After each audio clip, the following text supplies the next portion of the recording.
भौम प्रदोष व्रत कथा। भगवान शिव और हनुमान जी की कृपा प्राप्ति का पावन उपाय। जय श्री महादेव, जय बजरंग बली। क्या आप जानते हैं कि भौम प्रदोष व्रत करने से भगवान शिव और हनुमान जी की विशेष कृपा प्राप्त होती है। यह व्रत न केवल सभी कष्टों को दूर करता है, बल्कि आर्थिक समृद्धि और शुभ फल भी प्रदान करता है। आज हम आपको सुनाने जा रहे हैं एक अद्भुत कथा जो भौम प्रदोष व्रत की महिमा को दर्शाती है। तो वीडियो को अंत तक देखें और इस पावन कथा का लाभ उठाएं। शुरू करते हैं आज की विशेष प्रस्तुति, भौम प्रदोष व्रत कथा। हर माह के शुक्ल और कृष्ण पक्ष की त्रयोदशी तिथि को प्रदोष व्रत रखा जाता है। जब यह तिथि मंगलवार को पड़ती है तब इसे भौम प्रदोष व्रत कहा जाता है। इस व्रत की कथा सुनना और कहना अत्यंत पुण्यदायी माना जाता है। ऐसा करने से भगवान शिव का आशीर्वाद प्राप्त होता है और सभी आर्थिक परेशानियों से मुक्ति मिलती है। आइए जानते हैं इस पावन व्रत की कथा। भौम प्रदोष व्रत की पौराणिक कथा। सूत जी बोले, अब मैं मंगल त्रयोदशी प्रदोष व्रत का विधि विधान और इसकी कथा कहता हूँ। मंगलवार का दिन समस्त व्याधियों का नाश करने वाला है। इस व्रत में व्रती को केवल एक समय गेहूं और गुड़ का भोजन करना चाहिए।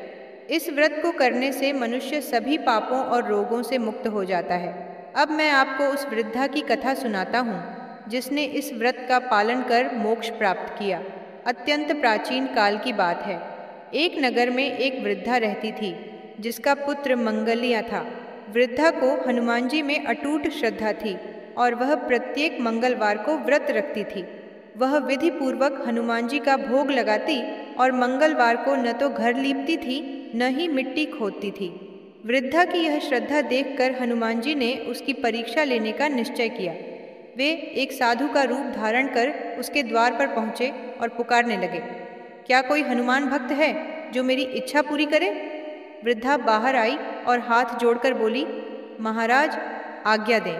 साधु बोले, मैं बहुत भूखा हूँ, भोजन करूँगा, तू बस थोड़ी सी जमीन लीप दे। वृद्धा दुविधा में पड़ गई क्योंकि मंगलवार को वह यह कार्य नहीं करती थी। हाथ जोड़कर प्रार्थना की, महाराज लीपने और मिट्टी खोदने के अतिरिक्त जो भी सेवा कहें मैं करने को तैयार हूँ। हनुमान जी ने 3 बार परीक्षा लेने के बाद कहा, तो अपने बेटे को बुला, मैं उसे औंधा लिटाकर उसकी पीठ पर आग जलाकर भोजन बनाऊंगा। यह सुनकर वृद्धा स्तब्ध रह गई, परंतु वह अपने व्रत का पालन करने हेतु तैयार थी। उसने मंगलिया को पुकारकर साधु महाराज के हवाले कर दिया। साधु ने वृद्धा के हाथों से ही मंगलिया को औंधा लिटाकर उसकी पीठ पर आग जलवाई। दुखी होकर वृद्धा अपने घर के अंदर चली गई। जब साधु महाराज ने भोजन पूरा कर लिया तो वृद्धा को पुकारकर कहा, अपने बेटे को बुलाओ ताकि वह भी भोजन कर सके। वृद्धा ने आंसू भरे नेत्रों से कहा, अब उसके नाम से मुझे और न दुखाइए। लेकिन साधु महाराज के कहने पर उसने मंगलिया को पुकारा। पुकारते ही मंगलिया हंसता हुआ दौड़ता आया। उसे जीवित देखकर वृद्धा को सुखद आश्चर्य हुआ। वह साधु महाराज के चरणों में गिर पड़ी। तब हनुमान जी ने अपने वास्तविक रूप में दर्शन दिए। हनुमान जी को अपने आंगन में देखकर वृद्धा का जीवन धन्य हो गया।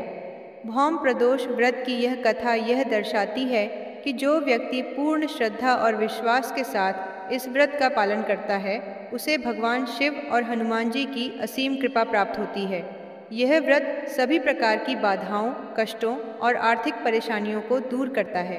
अतः हर मंगल त्रयोदशी को इस व्रत का पालन कर, कथा सुनकर और कहकर भगवान शिव और हनुमान जी का आशीर्वाद प्राप्त करें। अगर आपको यह कथा पसंद आई हो तो वीडियो को लाइक करें, चैनल को सब्सक्राइब करें और अपने मित्रों व परिवार के साथ शेयर करें ताकि वे भी इस पुण्य कथा का लाभ उठा सकें। भगवान शिव और हनुमान जी की कृपा आप सभी पर बनी रहे।